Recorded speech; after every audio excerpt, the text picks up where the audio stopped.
Comment guérir plus vite? Salut à tous et bienvenue dans cette vidéo. Aujourd'hui, j'aimerais partager avec vous des stratégies, des astuces, des conseils pour vous aider à guérir plus rapidement, pour vous rétablir plus vite de vos douleurs, de vos blessures, que vous ayez des douleurs articulaires chroniques, que vous ayez des problèmes de dos ou même des problèmes de tendinite. Je vais vous partager donc des solutions. Certaines sont connues, d'autres un petit peu moins connues, mais dans tous les cas, ça va vous aider donc à guérir plus rapidement. Donc je tiens à vous mettre en garde dans cette vidéo, je ne vais pas vous partager des solutions ou des produits miracles, simplement des choses qui sont efficaces, qui ont déjà fait leurs preuves et que vous allez pouvoir mettre en place dans votre quotidien pour guérir plus vite. Donc si vous regardez cette vidéo, j'imagine que c'est parce que vous souffrez, parce que vous avez une blessure ou des douleurs articulaires, et certainement que vous avez essayé des choses qui n'ont pas forcément fonctionné, comme la prise d'anti-inflammatoires, vous avez peut-être essayé la kinésithérapie, l'ostéopathie.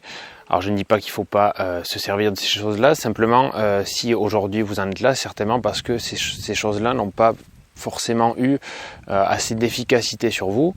Donc ce que j'aimerais vous faire comprendre avec cette vidéo, c'est que peut-être qu'il faut essayer de changer un petit peu sa vision des choses.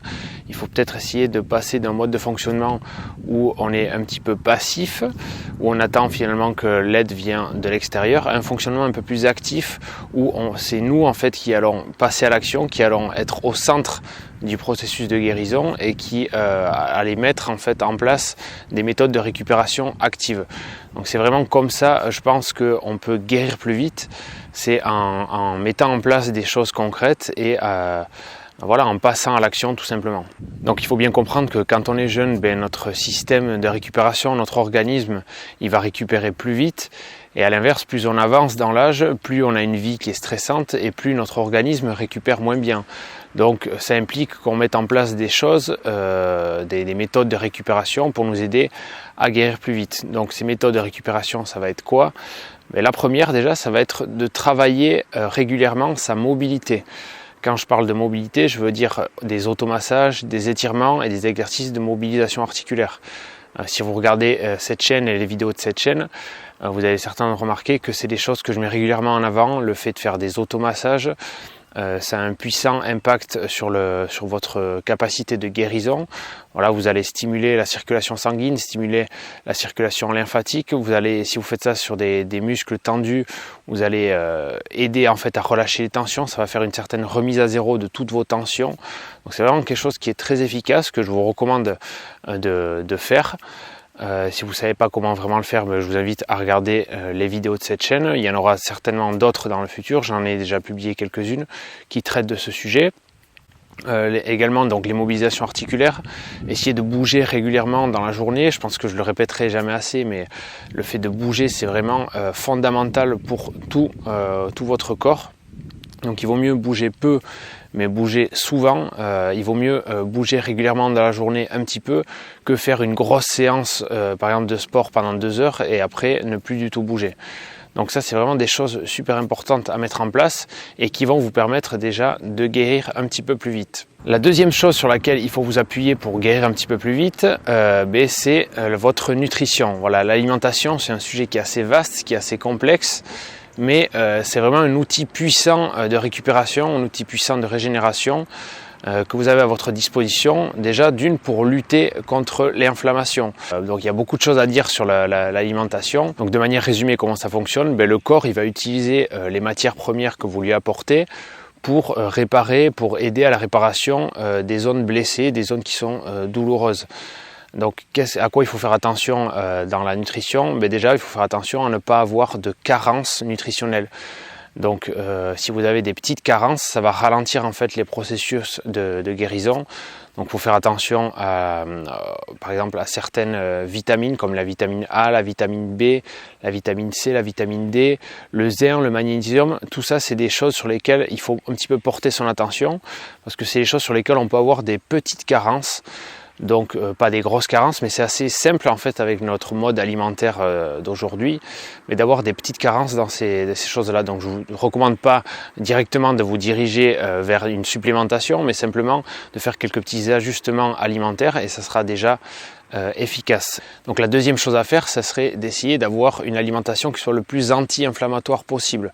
Ça aussi, c'est vraiment quelque chose de super intéressant pour guérir plus vite, et c'est beaucoup plus efficace et avec beaucoup moins de risques que d'utiliser des anti-inflammatoires de manière abusive. Donc la prise régulière d'anti-inflammatoires, ça peut avoir des effets donc néfastes sur l'organisme, comme la diminution de la tension artérielle, ça peut entraîner des troubles au niveau de l'estomac, et ça peut même, si vous prenez ça avec des doses élevées, entraîner une augmentation du risque d'AVC, donc des risques d'accident vasculaire cérébral.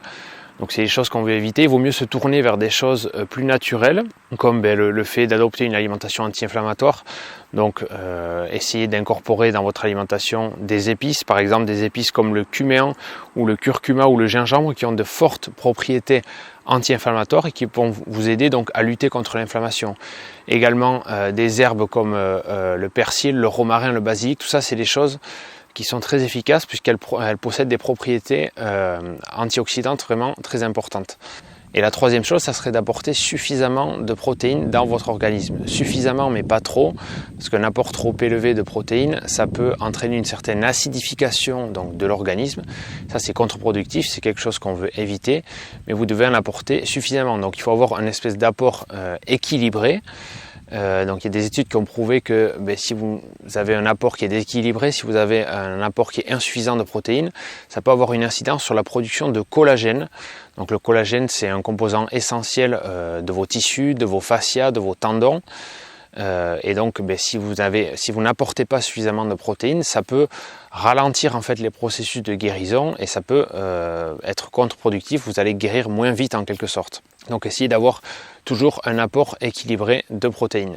Donc le troisième élément que vous allez pouvoir utiliser pour guérir un petit peu plus vite, ça serait d'utiliser ce qu'on appelle l'hydrothérapie contrastée. Donc qu'est-ce que c'est ça? C'est tout simplement en fait l'alternance entre le chaud et le froid. Donc ça c'est vraiment quelque chose de très simple à mettre en place chez vous. Il vous suffit simplement d'avoir donc une douche et un régulateur de température entre le chaud et le froid. Donc vous pouvez faire ça avec de l'eau chaude, de l'eau froide, vous pouvez faire ça avec un pack de glace et un pack de chaud ou une bouillotte. L'important c'est que c'est la variation de température dont on va chercher en fait à tirer les bénéfices. Qu'est-ce qui se passe concrètement quand vous utilisez le chaud et le froid? Vous allez apporter une meilleure circulation sanguine, un meilleur afflux sanguin dans la zone qui est blessée, dans la zone qui est douloureuse. Donc en pratique, comment ça se passe? Mais si vous utilisez par exemple la douche avec l'eau chaude et l'eau froide, vous pouvez par exemple vous asperger d'eau froide pendant 2 minutes, puis pendant 1 minute vous venez au chaud, puis les 2 minutes d'après vous revenez au froid, la minute d'après vous revenez au chaud et vous terminez par du froid. Vous faites ça des petits cycles comme ça et ça va potentiellement accélérer votre guérison. Qu'est-ce qui se passe en fait quand vous mettez du froid? Donc ça va entraîner une certaine vasoconstriction, donc les vaisseaux vont se resserrer un petit peu, la circulation sanguine va se réduire dans la zone qui est douloureuse, puis en mettant du chaud, ça va entraîner une vasodilatation, donc les vaisseaux vont se dilater et l'afflux sanguin va arriver en masse, et en fait à chaque fois que vous amenez du chaud, du froid, du chaud, du froid, vous amenez en fait du sang neuf sur la zone qui est un petit peu douloureuse, sur la zone qui est blessée, et donc ça favorise en quelque sorte une meilleure guérison, une meilleure réparation de vos tissus. Ensuite, la quatrième chose que vous allez pouvoir utiliser donc pour guérir plus vite, ça sera les huiles essentielles. Donc les huiles essentielles, c'est vraiment un autre outil super puissant pour vous aider à réduire l'inflammation. Vous pouvez avoir une action locale externe sur l'inflammation. Donc il y a plusieurs méthodes. Soit vous utilisez en fait des huiles essentielles de manière séparée que vous venez associer à une huile végétale de votre choix, que vous tolérez bien, que vous ne faites pas d'allergie en fait au niveau de la peau.